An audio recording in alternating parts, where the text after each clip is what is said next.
Hello, this is medievalist.net, and we're here at the International Congress on Medieval Studies at Western Michigan University. And we're very pleased to be honored to have Professor Richard Britnell of Durham University. Professor Britnell has been the editor of over 17 books dealing with economic and social history in England and British Isles. His latest work with John Mullen is Land and Family, Trends and Local Variations in the Peasant Land Market on the Winchester Bishopric Estates, 1263 to 1415. Thank you first for joining us. Pleasure. When we look at economic and social history today for medievalists, it is such an important factor in whatever we study, whether it be art history, religious history, medieval military history, which is where I work in. We all have to know something about social history and economics. But when you kind of started in the 1960s, that was, I think, an emerging field, both those areas. Yes, there was quite a lot of literature, but I think one of the differences then and now is that it was much less international, partly because international flights and international conferences were much less usual. It was also much less aggregated. People were much more concerned with local studies. And I think what's happened in my career, but both very exciting developments, is that people are now thinking in terms of the medieval economy as a whole much more in its dynamics. And it's also become much more a topic of international comparison, so that we're all benefiting from work which is done in France, in Spain, in Italy, and elsewhere. And I think increasingly that trend is going to continue as new areas of the world become interested in the Middle Ages.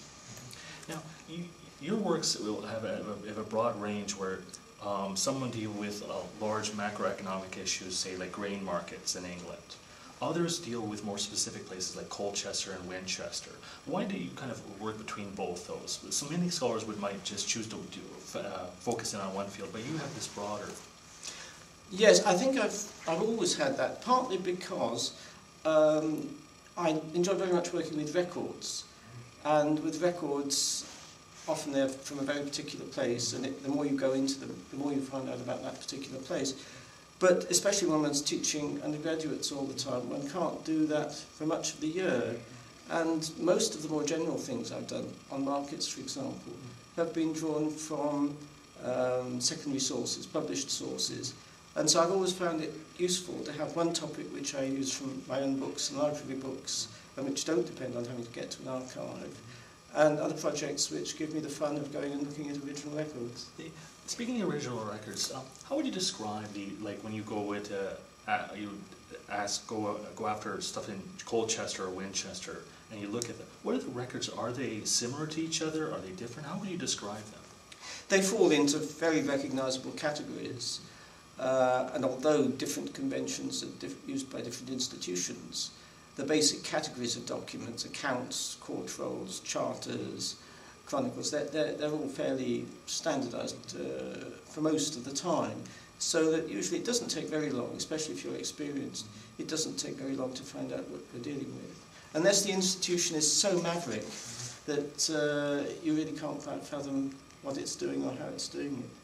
Do you find them fascinating to read just as you go through them? Because you can follow families and as they come along over generations.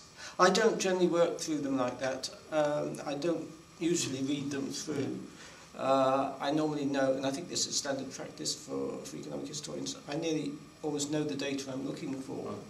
And I'd go through the records type of data by type of data rather than beginning to end. In other words, I'd take out, if I was interested in the workers, I'd take out details about their money wages, I'd take out details about their grain wages, I'd look for other evidence relating to them. But it's not very efficient just starting at the beginning and going through to the end, because, well, you don't remember it. Oh. Your latest work that just came out within the last couple of months, Land and Family. Could you tell us a little bit about that? That's the result of two quite big projects, finance projects, which I worked on with Paul Harvey. Paul Harvey and I supervised the work, and in fact Paul Harvey had more input into supervising it than I did. And we well, I say we, the project employed two successive research assistants, Mark Page and John Mullen, to work through the records in Register Record Office and put the data into a database, all the data relating to land transfers. So that was 2 3-year projects. And at the end of the second 3 years, John Mullen had compiled not only a lot his share of the data, but he'd written quite an extensive set of well, sketches. No, they're more than sketches, drafts of a book. And then it fell to me to take over these drafts and to convert them into something which was coherent as a whole and publishable as a whole, which took me longer than I expected because it was really quite difficult work. I found it extremely difficult taking over a project which I hadn't done basic research for, and putting it into a book, partly because there was no way I could go back and repeat the research or replace data that I hadn't got.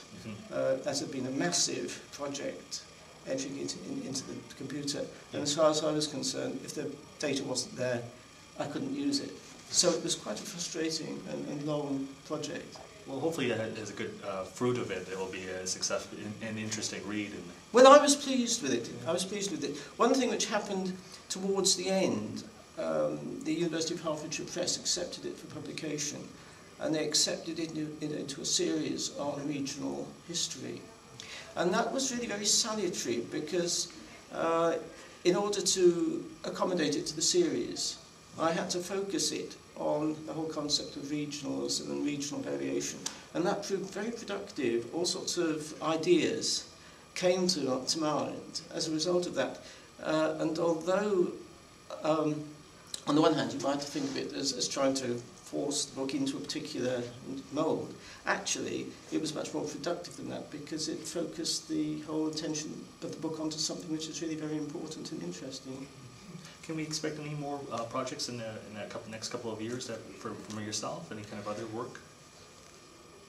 I've got things in the press, quite a number of things, rather disparate things. There's nothing very... Well, you're a prolific publisher and author, so... Well, I've got quite a lot of strings to my bow by this time. I'm not sure that I've got another major project in mind at the moment, though I've got quite a lot of smaller things that I want to finish off. Well, thank you so much for joining us here. It's been a pleasure.